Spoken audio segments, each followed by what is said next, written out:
America విధించిన భారీ టారిఫ్ల నుంచి చైనా తప్పించుకుంటుంది. ఇందుకోసం భారత్ సహా 40కి పైగా దేశాలు చైనాకు సాయం చేస్తున్నాయా? తాజాగా అమెరికా చేసిన ఈ ఆరోపణలు సంచలనం రేపుతున్నాయి. అమెరికా అధ్యక్షుడు ట్రంప్ వాణిజ్య సలహాదారు పీటర్ నవారో విడుదల చేసిన ద గ్రేట్ ట్రాన్స్‌షిప్‌మెంట్ స్కామ్ నివేదికలో భారత్ పేరు కూడా రావడం ఆసక్తికరంగా మారింది. భారత్ నిజంగానే చైనాకు సాయం చేస్తుందా? అమెరికా ఎందుకు ఈ ఆరోపణలు చేస్తుంది? ఈ స్టోరీలో తెలుసుకుందాం.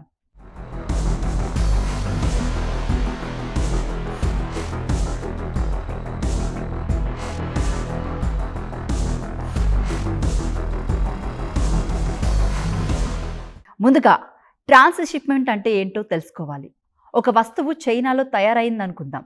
అమెరికా ఆ వస్తువుపై చైనాకు భారీ టారిఫ్ విధించింది. ఇప్పుడు ఆ వస్తువును నేరుగా చైనా నుంచి అమెరికాకు పంపితే ఎక్కువ పన్ను చెల్లించాలి. అందుకే ఆ వస్తువును ముందుగా మరో దేశానికి పంపిస్తారు.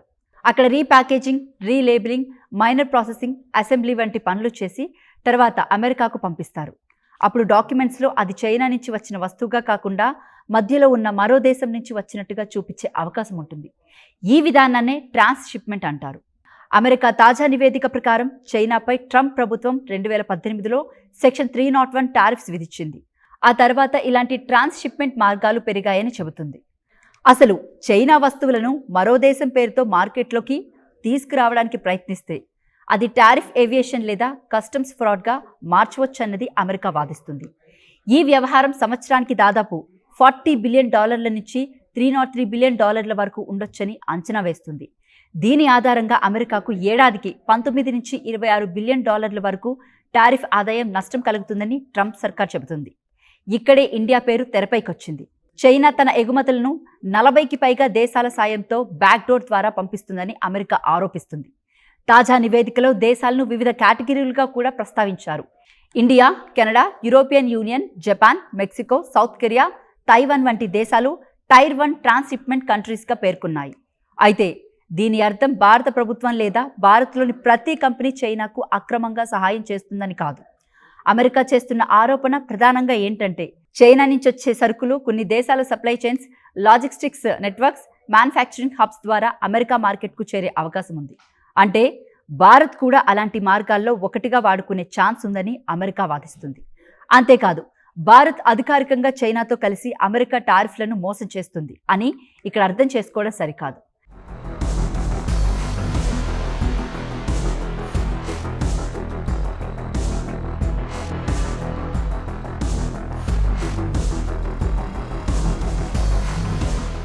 మరి అమెరికాకు ఇంత కోపం రావడానికి కారణం టారిఫ్ ఆర్బిట్రేజ్, అంటే రెండు దేశాల మధ్య టారిఫ్ రేట్లలో ఉన్న తేడాను ఉపయోగించుకోవడం.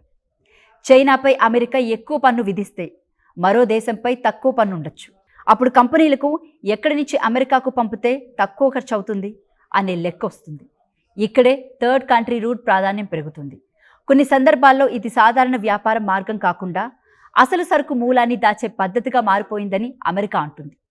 ఒక చైనా కంపెనీ మరో దేశంలో నిజంగా ఒక ఫ్యాక్టరీ ఏర్పాటు చేసి అక్కడ మ్యానుఫ్యాక్చరింగ్ చేస్తే ఆ వస్తువుల కంట్రీ ఆఫ్ ఒరిజిన్ మారే అవకాశం ఉంటుంది. కానీ కేవలం బాక్స్ మార్చడం, లేబుల్ మార్చడం, చిన్నపాటి పనులు చేయడం మాత్రమే జరిగితే అమెరికా కస్టమ్స్ దాన్ని చైనా ఉత్పత్తిగానే పరిగణించే అవకాశం ఉంటుంది.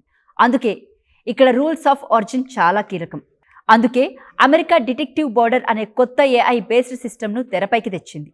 దీని ప్రకారం అమెరికా కస్టమ్స్ అధికారులు కేవలం ఒక షిప్మెంట్లో ఉన్న లేబుల్ను చూసి నిర్ణయం తీసుకోకుండా పెద్ద మొత్తంలో ట్రేడ్ డేటా AI ద్వారా విశ్లేషించే దిశగా వెళ్తున్నారు.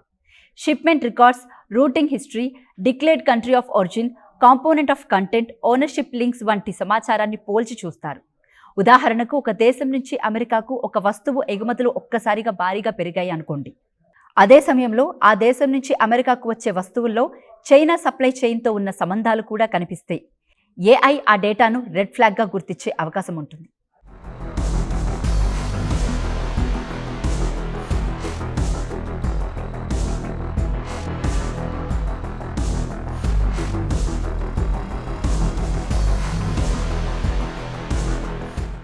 ఇది ఒక రకంగా డిజిటల్ డిటెక్టివ్లా పనిచేయాలన్న ఆలోచన. మనిషి ఒక్క కంపెనీ, ఒక్కో కంటైనర్, ఒక్క షిప్మెంట్ను విడివిడిగా పరిశీలించడం చాలా కష్టం. కానీ AI వేలాది లక్షలాది ట్రేడ్ రికార్డుల్లో ప్యాటర్న్స్ను గుర్తించగలదు. ఏ కంపెనీ ఎక్కడి నుంచి సరుకు తెచ్చింది, ఎక్కడ ప్యాక్ చేసింది, ఏ పోర్ట్ నుంచి పంపింది, కంపెనీకి యజమానులు ఎవరు, గతంలో ఏ మార్గాలను ఉపయోగించింది, ఇలా అనేక డేటా పాయింట్లను కలిపి చూస్తుంది. అనుమానాస్పదంగా కనిపిస్తే కస్టమ్స్ అధికారులు మరింత లోతుగా విచారణ చేయొచ్చు. అమెరికా ఇప్పటికే ట్రాన్స్‌షిప్‌మెంట్‌ను చాలా సీరియస్‌గా తీసుకుంటుంది. కొన్ని సందర్భాల్లో కస్టమ్స్ అధికారులు ఒక సరుకును ఉద్దేశపూర్వకంగా టారిఫ్ తప్పించుకోవడానికి మళ్లించాలని గుర్తిస్తే ఆ దేశానికి వర్తించే టారిఫ్తో పాటు అదనపు పెనాల్టీ డ్యూటీస్ కూడా విధించే విధానం అమెరికా తీసుకొచ్చింది. 2025లో కొన్ని సందర్భాల్లో ట్రాన్స్‌షిప్డ్ గూడ్స్పై అదనంగా 40% సుంకం విధించే నిబంధనలు కూడా అమలు చేసింది.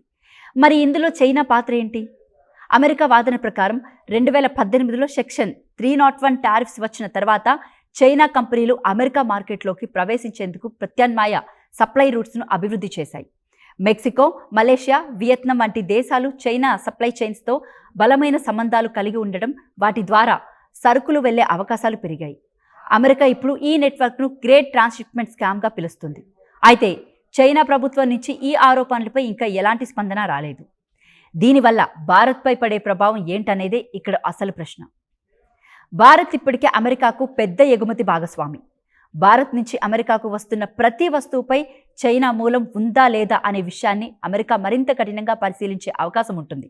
ముఖ్యంగా electronics, machinery, solar equipment, chemicals, textiles వంటి సప్లై చైన్స్తో సంబంధాలు ఉన్న రంగాల్లో నిఘా పెరగవచ్చు.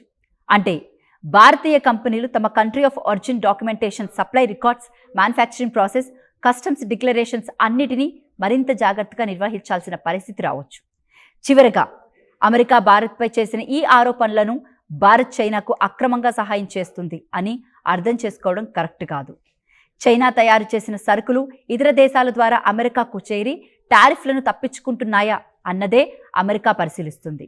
ఆ నెట్వర్క్లో భారత్ సహా 40కి పైగా దేశాల పేర్లు ప్రస్తావించబడ్డాయి. అదే సమయంలో అమెరికా కూడా ఇప్పుడు డిటెక్టివ్ బోర్డర్ లాంటి AI వ్యవస్థతో ఈ మార్గాలను గుర్తించేందుకు సిద్ధమవుతుంది. మరి ఈ కొత్త ట్రేడ్ క్రాక్డౌన్లో భారత్కు ఎలాంటి సవాళ్లు వస్తాయనేది ఆసక్తిగా మారింది. మరి దీనిపై మీ అభిప్రాయం ఏంటో కింద కామెంట్ సెక్షన్లో కామెంట్ చేయండి.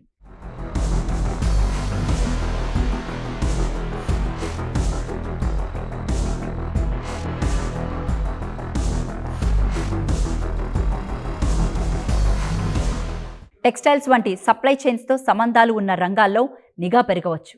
అంటే భారతీయ కంపెనీలు తమ country of origin documentation, supply records, manufacturing process, customs declarations అన్నిటినీ మరింత జాగ్రత్తగా నిర్వహించాల్సిన పరిస్థితి రావచ్చు. చివరగా అమెరికా భారత్పై చేసిన ఈ ఆరోపణలను భారత్ చైనాకు అక్రమంగా సహాయం చేస్తుంది అని అర్థం చేసుకోవడం కరెక్ట్ కాదు. చైనా తయారు చేసిన సరుకులు ఇతర దేశాల ద్వారా అమెరికాకు చేరి టారిఫ్లను తప్పించుకుంటున్నాయా అన్నదే అమెరికా పరిశీలిస్తుంది. ఆ నెట్వర్క్లో భారత్ సహా 40కి పైగా దేశాల పేర్లు ప్రస్తావించబడ్డాయి. అదే సమయంలో అమెరికా కూడా ఇప్పుడు డిటెక్టివ్ బోర్డర్ లాంటి AI వ్యవస్థతో ఈ మార్గాలను గుర్తించేందుకు సిద్ధమవుతుంది. మరి ఈ కొత్త ట్రేడ్ క్రాక్డౌన్లో భారత్కు ఎలాంటి సవాళ్లు వస్తాయనేది ఆసక్తిగా మారింది. మరి దీనిపై మీ అభిప్రాయం ఏంటో కింద కామెంట్ సెక్షన్లో కామెంట్ చేయండి.